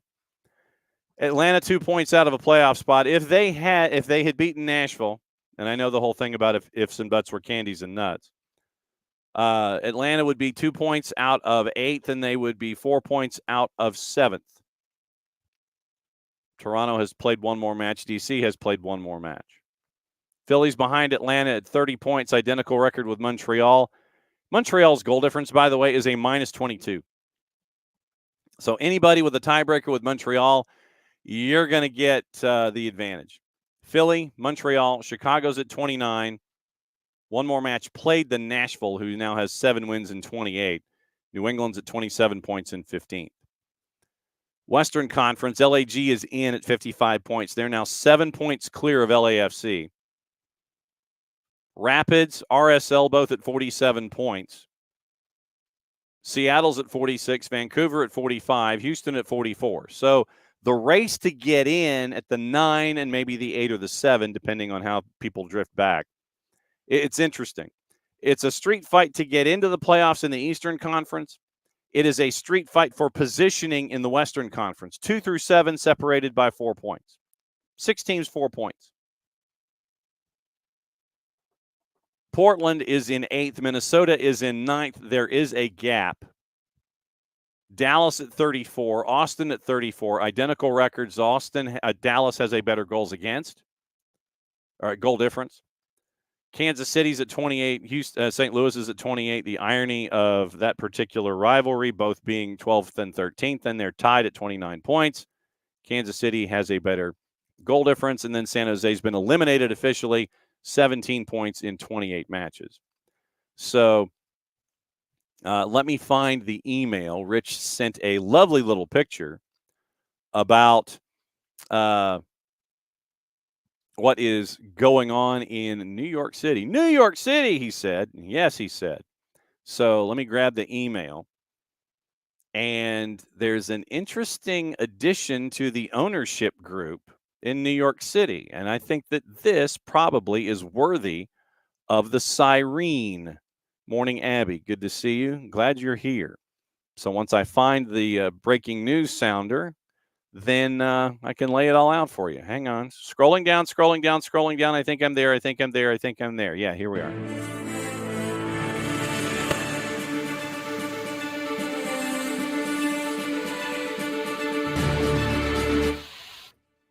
Interesting stuff out of NYC. Marcelo Claure is being added to the ownership group at NYCFC. The new strategic investment strengthens the relationship between City Football Group and Marcelo Claure, who joins NYCFC as co-vice chair. NYCFC announced the addition of Claure to the ownership group with an investment equivalent to approximately 10% of the company's post-investment value. Claure has been appointed co-vice chair. If you're a co-vice chair, does that mean you're sharing the chair, that you can only sit in it in certain hours? Or do they actually just pull up 2 chairs to the meeting? Transaction sees Claure take approximately 10% holding in the U.S. side. City Football Group U.S. Holdco LLC. God bless you. Which has combined ownership over NYCFC and Dillon Butler Estates, which is still set to open in 2027. Claure joins NYCFC founding shareholder City Football Group and Yankee Global Enterprises. Under the new ownership structure, NYCFC's parent company will be 80% owned by CFG. Yankee Global and Claure each holding approximately 10% of the company. Khaldoun Al-Mubarak, the chairman of City Football Group, had a couple of sentences. Marcelo Claure had a sentence, 2 sentences. Farron Soriano, the City Football Group CEO, had a sentence or 2. Let's see. Claure is globally recognized entrepreneur and investor known for his transformative impact across industries. Claure Group, by the way, for those of us who didn't know, is a multi-billion-dollar global investment firm deploying proprietary capital across AI and technology, climate and energy transition, lifestyle, and entertainment. Yeah, Abby, yeah. Co-vice chair sounds like they added a position to fit him in. Yeah. You own 10%, we'll make a title. Builds on his strong relationship with City Football Group. 2020 became an investor of Girona. 2021 Club Bolivar, the largest Bolivian soccer club where Claure is the president, became a CFG partner club. Note, from 1 July 2024 to 30 June of 2025, CFG's shareholdings in Girona have been put into an independent blind trust to ensure compliance with UEFA rules and regs. Nix is asking who, and here's the who. Marcelo Claure also co-founded Inter Miami CF. Remember, he was one of the original dudes. It was Claure and the Moss brothers that started Messi and Friends with this whole thing when that started. So Claure was a part of the initial ownership group of Inter Miami when Inter Miami started. And everybody's like, well, when are you guys going to start? Claure and the Moss brothers were the original owners, and Claure jumped out. So the ownership initially, 2013, Miami Beckham United, original ownership group, Claure, Masayoshi Son, and the Moss brothers were added in 2017. September 17, 2021, Beckham and the Moss brothers bowed out Claure and Son. And then Aries management came in. So that's the hook. Marcelo Claure, original owner in Inter Miami CF with the Moss brothers and Masayoshi Son and David Beckham, leaves, gets bought out in 2021. Now he's back in almost 3 years to the day. Actually, it is 3 years to the day. 3 years to the day that he was bought out at Inter Miami. He dives back in to get 10% ownership of New York City Football Club. So that's the hook in all of this. The world is a circle in Major League Soccer. Marcelo Claure was like, you thought you got rid of me? You didn't. I'm coming back to sit at the meetings, people.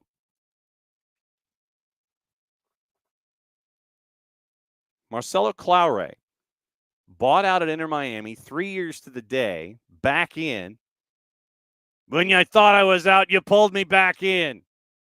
Claure wanted back in, and he got in with City Football Group because of his previous relationships with other clubs, Girona, Bolivar, etc. He'd already had that groundwork. And so 3 years to the day that he's bought out from Messi and friends, then it was Beckham and friends. He's back in as a part owner in City Football Group at NYCFC. Intriguing.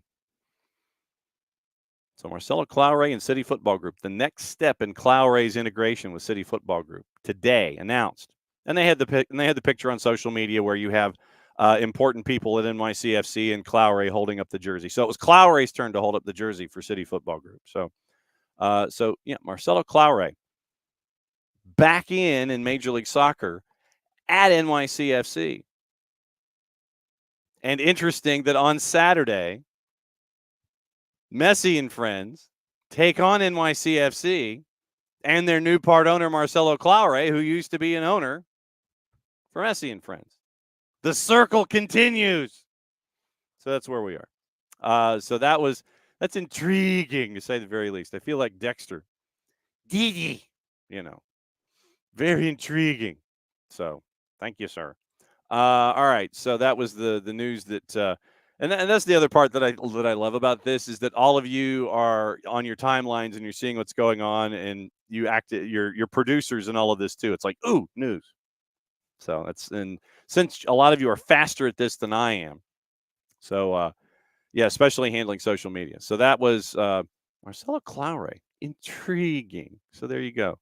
All right. So that is what is going on in Major League Soccer. Got you posted, have all the standings, who's out, who's in, getting you ready for Wednesday. I believe I don't think we're going to have the time tomorrow to get into the ref assignments, and they still haven't been posted. Okay, well, I guess we're going to have to do it tomorrow. So the ref assignments for tomorrow have yet to be posted, and so we'll see.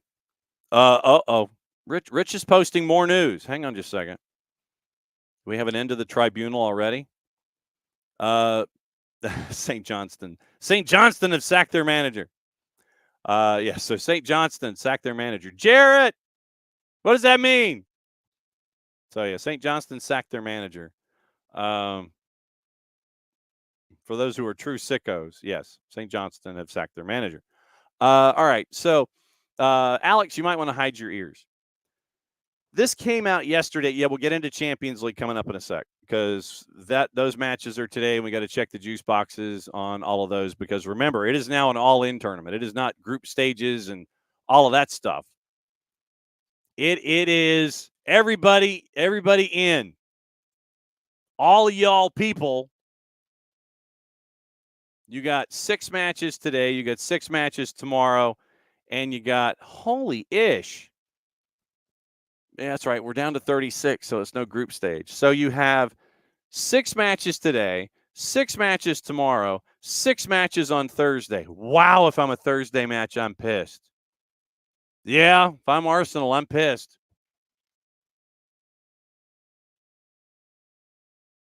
I'll wave frantically. So Alex, this happened. Martin Ziegler at the Times, not really somebody that you want to have an investigative byline chasing after your club. Headline. Well, maybe you need to know about this, so don't cover your ears. Or I could type it in the Twitch pitch. I could type it in the Twitch pitch to uncover your ears. Headline: Martin Ziegler. MI6, quote, involvement in Newcastle United takeover is, quote, red flag for regulator. That's the headline. Subheader.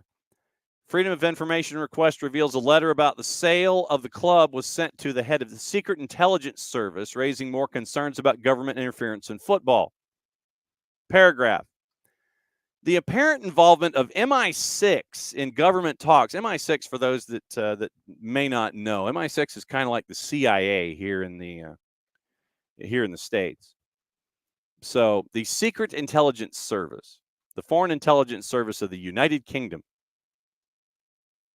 So MI6 is kind of like the CIA.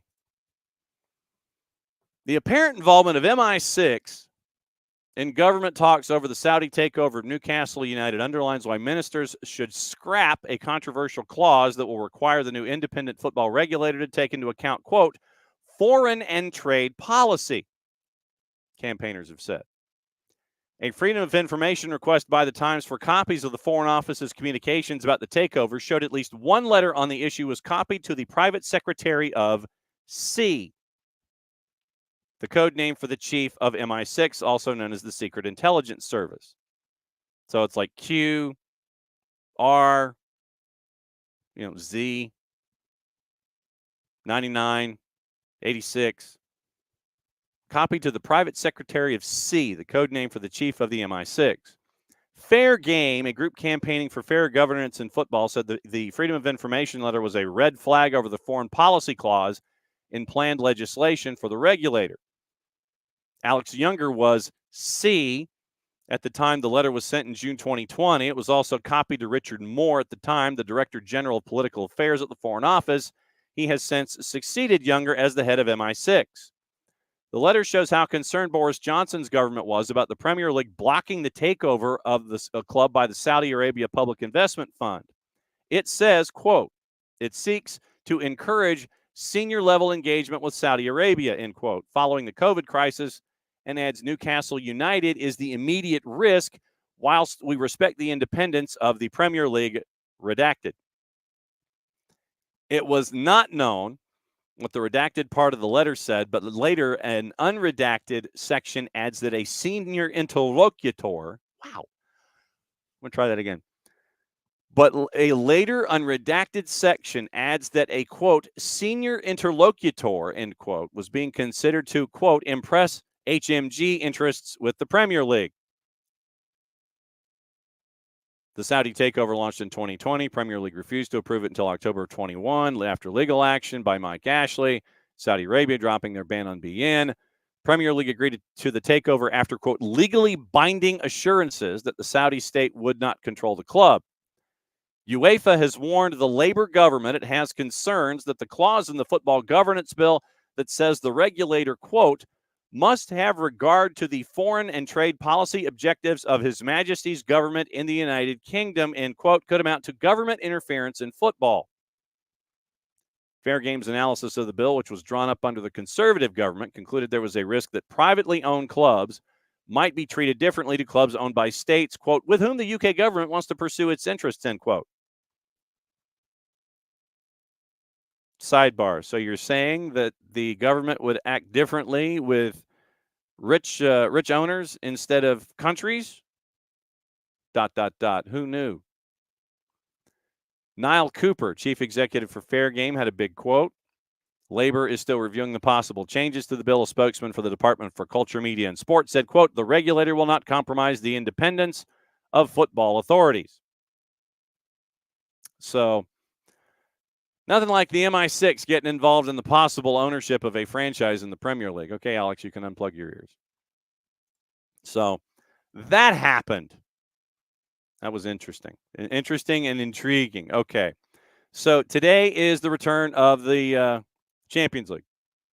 And it's like we played the song and I'm like, what's different? It's like a little, it's like a little different, but not totally different. And so you had the new Champions League song, and it really ain't all that different. So good on you. So you got a new song, and now you got a new tournament where everybody's jumping into the pile. Allison hit out of the new format. He says nobody asks the players. Well, duh. On the eve of Liverpool's return to the Champions League, Allison has criticized the expanded format of the competition, claiming that players had not been consulted on adding 2 extra games to the group phase and that, quote, maybe our opinion doesn't matter, end quote. Liverpool begin their campaign for a 7th cup against Milan tonight, local time, at the San Siro. While Allison admitted he was eager to play, he also sounded a warning for the future of the sport unless administrators start listening to players' concerns over the schedule. The 24-25 Champions League is the first to be run under the, quote, Swiss system, in which each team play 8 matches in a group phase that will not finish until late January. Allison, quote, I think for the supporters, it's amazing. More games, bigger games, big teams playing against each other. For us as players, it's always a good idea to add some games to a calendar that's not busy. I am being ironic a little bit. I added the emphasis. Nobody asks the players what they think about adding more games, so maybe our opinion doesn't matter. But everyone knows what we think about having more games. Everybody's tired of that. But we have to stay focused on the big challenge that we have tomorrow. Obviously, that was at the MD-1. Played more than 60 games when international commitments and preseason tours are taking into account. Asked to suggest a more appropriate workload. Allison declined to offer a figure, but argued that competition organizers had a duty of care to the stars of the spectacle. Quote, we understand we have the media side, the TV. We have UEFA, FIFA, the Premier League, the domestic competitions. We're not stupid. We understand that people want more games. But the reasonable thing would be for all the people responsible for organizing the calendar to sit together, listen to all the parts, including the players. We just need to be listened to and understand the thinking behind the direction that the football wants to go. Not only adding games, adding competitions, adding this, adding that. At the end, all we want is to give our best. If you're tired, you cannot compete at a high level. What I want is to give the best in all the games that I play, but we need a solution. It doesn't look like we are close to a good solution for football's sake and the players' sake. Arne Slot was asked about it, and he did not really have a response. And also refuted the suggestion that a lack of rotation was not the reason for the defeat on Saturday to Nottingham Forest. Chiesa is in line for his first competitive minutes in a Liverpool shirt on his first return to Italy since signing from Juve in the summer. Slot warned that the winger was still not ready to play a full 90 minutes. So you now have the new model of the Champions League where you're thrown into a pile and you get to sort it out amongst yourselves. So you have your artificial intelligence generated matches that you have, and you're going after another championship. Rodri apparently has warned that the players are close to striking over the volume of games. City host Inter in the Champions League opener. Rodri's yet to start for City this year after a break of about 2 months since the Euro. Asked whether striking was an option to try to curtail the demand. Quote, yeah, I think we're close to that. It's easy to understand. If you ask any player, he'll say the same. It's not the opinion of Rodri. Oh, that's $1. It's not the opinion of Rodri or whatever. It's the general opinion of the players. And if it keeps this way, there'll be a moment where we have no other option. I really think, but let's see. I don't know what's going to happen, but it's something that worries us because we are the guys that suffer, end quote. Rodri's thinking that the exact number of matches might be between 40 and 50. He says between 40 and 50 is the amount of games in which a player can perform in the highest level. This year we can go to 70, maybe 80. I don't know. Depends on how far you go in the competitions. In my humble opinion, I think it is too much. So players aren't happy, but you got Champions League today. And the matches today in the juice boxes that are attached to them. And see, now we can't even look at it in group stage. It's basically all in. And this is, you got 2 at 12:45, and this is how it's going to work. You're going to have 2 matches at 12:45 Eastern time. You're going to have 4 matches at 3. Paramount Plus, if you don't have it, you better probably get it. Juve hosting PSV at a -128. Young Boys hosting Aston Villa. Villa favored on the road at a -154. Young Boys at home a +419. 3 o'clock. Milan hosting Liverpool. Liverpool favored at a -101. Nick will be watching. AC Milan's a +271. Bayern Munich, a huge favorite, hosting Dinamo Zagreb at a -833. Dinamo Zagreb to win, by the way, on the road in the composite, courtesy of our friends at Odds Portal, is a +2067. Real Madrid -303 hosting Stuttgart, who's north of +725. Sporting hosting Lille at a -192. Lille is a +564, and your draw is a +342. Once again, 6 more tomorrow, 6 more on Thursday. we'll blow through all of those matchups as best we can, and we'll get you squared away for everything that is the champions and their new anthem, which really didn't sound like a new anthem, except it might have been a little more guitar-y or harder edged. Gossip, rumor, and innuendo, what to watch, where to watch it, how to watch it. Barcelona is going to improve Lamine Yamal's contract for this year and have held talks about extending him until 2030 when he turns 18 in July. Palace and Ipswich both monitoring Ben Chilwell ahead of a possible January move. 3-letter paper. Take the information at your own peril. Bayern Munich are having difficulties convincing Jamal Musiala to renew his contract with the club, which could spark interest from City and United. Color me shocked. Everton's Sean Dyche considering a move for Newcastle's Nick Pope to replace Jordan Pickford. United expected to offer Amad Diallo a new long-term deal.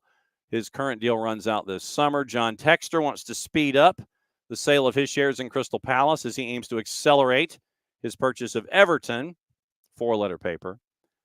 Liverpool reportedly interested in signing Lille midfielder Angel Gomez with the Reds in attendance for his first England start against Finland this month. Eintracht Frankfurt striker Omar Marmoush, keen to secure a Premier League move. Liverpool, Arsenal, Palace, and West Ham are interested. The door could be open for Steven Gerrard to return to Rangers and replace Philippe Clement. Oh, we got to talk to Gerrard about that next time we see him. Manchester City monitoring Nottingham Forest midfielder Morgan Gibbs-White. Forest want to offer him a new deal. Real Madrid and Ferland Mendy set to sign a new deal until 2027. That is a small amount of the gossip, rumor, and innuendo. And now getting into what to watch, how to watch it, and where to watch it. I'm guessing most of it will be watched over at our friends at Paramount Plus. But just to let everybody know where it is, how to watch it, and where we go. All right. Thanks to our friends at Soccer America for the grid and letting us see where everything is, by the way. Super League Tuesday in Turkey on BN. Galatasaray and Gaziantep is at 1. And if you want to get the Turkish Super League and everything else, you got all the BNs, Nostra Tele, For the Fans, Gold TV, CDO, to Gold TV, catch up with our buddy Nino Torres, as he calls the leagues in Portugal and in South America. You can get it at Fanatis, fntz.co/soccer down here. And with that, what you can do is be a true degenerate and be hooked on more lower division stuff than you ever thought imaginable. You could do it there. So very, very cool stuff from our friends at Fanatis. fntz.co/soccer down here helps the network out, helps Fanatis out, helps you out. Copa Libertadores at 8:30, Colo-Colo and River Plate. CBS Sports Network has the Sporting Lille match at 3. Fox Soccer Plus has Canadian Premier League, only a handful of matches left in their regular season. Halifax and Pacific is at 6. ESPN Deportes Mallorca, Real Sociedad is at 1. Fox Deportes has the Peru Primera at 2. Sporting Cristal and Deportivo Garcilaso, 2 to NA, doubleheader. Liga MX at 7 and 9. It is Pumas Puebla, followed by Atletico San Luis and Cruz Azul. Univision is simulcasting that. The Plus is simulcasting La Liga. Paramount Plus has 6, count them, 6 of the matchups in the Champions League. They've got the 2 at 12:45, and they have all 4 at 3 o'clock. And so that's what to watch, where to watch it, how to watch it. Thanks to our friends at Soccer America for giving us the grid and what is going on there as well. We apparently know the lawyers and who the lawyers are in the trial of the century this week. Lord Panic, KC, I don't know what that means, is going to lead the legal team at the London's International Dispute Resolution Center. Lord Panic KC from Blackstone Chambers, who is leading City's legal team, was pictured arriving at the IDRC close to St. Paul's Cathedral in central London. Insert irony here. Hearings reported to have been scheduled for 10 weeks. The independent commission's verdict not expected until the new year. So everything is as normal. Please continue on until the new year. And once again, we talked yesterday about the charges themselves and what to chase after. And the financial affairs once again since the Sheikh Mansour takeover that happened back in 2008. So Javier Tebas, by the way, was interviewed by by our friend Ben Jacobs, I think, at Gimme Sport. And Tebas basically went off on the whole thing. I know that once again surprises you, but what Tebas said, and let me grab it really quickly here, is the Premier League. Tebas says the Premier League will lose all authority if Manchester City aren't sanctioned. Tebas argues that the facts are clear and that Manchester City must be sanctioned and get the sanction that they deserve. Premier League shouldn't give in to pressure, right? Tebas said, speaking to Gimme Sport in Porto. Manchester City's just another club, and when you lead an association, you have to act. The Premier League shouldn't differentiate between big or small or important and non-important clubs, but they have. Manchester City is a member of the association that is committed to regularities and should receive the sanction it deserves. If not, the competition's authority will be lost. Once again, likely to last 10 weeks. Verdict early 2025. Manchester City have already paid a £49 million UEFA fine, $32 million of which was suspended as part of the settlement for financial fair play breaches following a 2014 investigation. Early 2020, you get a 2-year ban from European club competitions, overstating sponsorship revenue from 2012 and 2016. Leaked documents allegedly show a secret off-the-books annual payment made to Roberto Mancini of £1.75 million, over double his Manchester City salary, for consultancy services to Abu Dhabi-based club Al Jazeera, which was also owned by Sheikh Mansour. Manchester City came out and criticized UEFA's ruling, successfully appealed it at CAS, who overturned UEFA's decision, citing insufficient conclusive evidence. And then the fine was really reduced. However, CAS did state the club was guilty of a, quote, severe lack of cooperation. Tebas says that them being acquitted by CAS was among the biggest failures in history. I know what happened regarding Manchester City's UEFA case, Tebas said, and quite well. Let's not forget UEFA sanctioned City by not allowing them to compete in the Champions League. Then CAS, in a very controversial decision, acquitted them instead of accusing them. I would say that's one of the biggest failures in the history of CAS on a legal issue. It was demonstrated by UEFA that they should have been sanctioned. Some of the charges are now being pursued. I can tell you that everyone knows how City has acted in recent years. This is Tebas continuing. I hope it's just a matter of evidence and that the Premier League knows how to prove it well because the facts are clear. I've spoken with many Premier League clubs and most understand City should be sanctioned. When asked to respond directly to Tebas' comments, here's Pep Guardiola. He says, maybe he's right, that all the Premier League teams want us to be sanctioned. That's for sure. I agree with Tebas for the first time and hopefully the last. That's why I say to Mr. Tebas and the Premier League teams, wait for the independent panel. Justice is there in a modern democracy, so wait for the decision. It's not more complicated than that. And we talked about the 5 categories of the charges. And so all the way from 09-10 and City all the way up to 17. So once again, the trial of the century this week might be 10 weeks. 10 weeks. 10 weeks of all this discussion. Tebas, by the way, also confirmed that La Liga looked at Conor Gallagher's move to Atletico Madrid and Joao Felix's switch to Chelsea for fair market valuation. He adds that English clubs are doing mutually beneficial deals to fix balances. And Marseille yesterday confirmed in principle an agreement with free agent Adrien Rabiot, 2-year contract subject to a medical.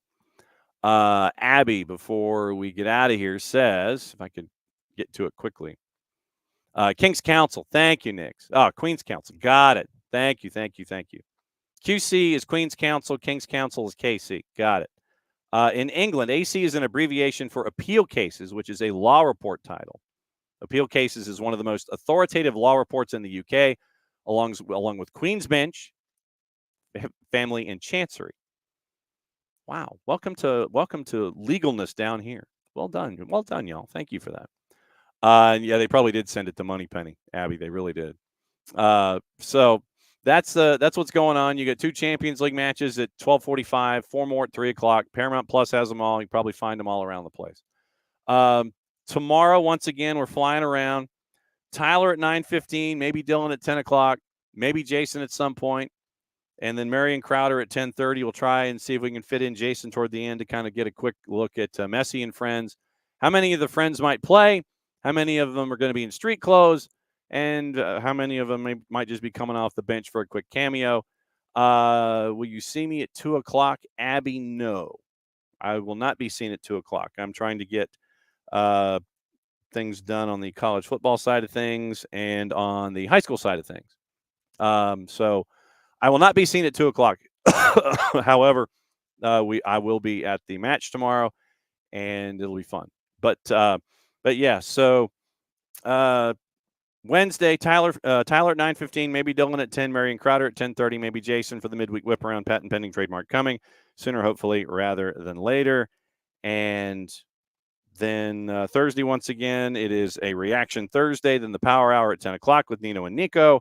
And then Friday is the weekend whip around. Patent pending, trademark coming sooner, hopefully, rather than later. Catching up with everybody as we get ready for, once again, another Atlanta United match. So that's where we are. Once again, thanks to all of you guys for dropping by on a Tuesday. And thanks for the back and forth on the Q&A about the playoffs and playing the kids, because that was one of the questions that stuck in my – two of the questions that stuck in my brain from yesterday. And we'll keep right on talking about it and getting you ready for Messi and friends tomorrow. So for everybody here at SDH, I'm just John. Thanks for dropping by, as you always do. See you in a little less than 22. And we'll keep talking about it. So that means that I got to find the end of the show banner and whistle us to a close. We'll be out of here and back once again, 9:05 again on Wednesday morning.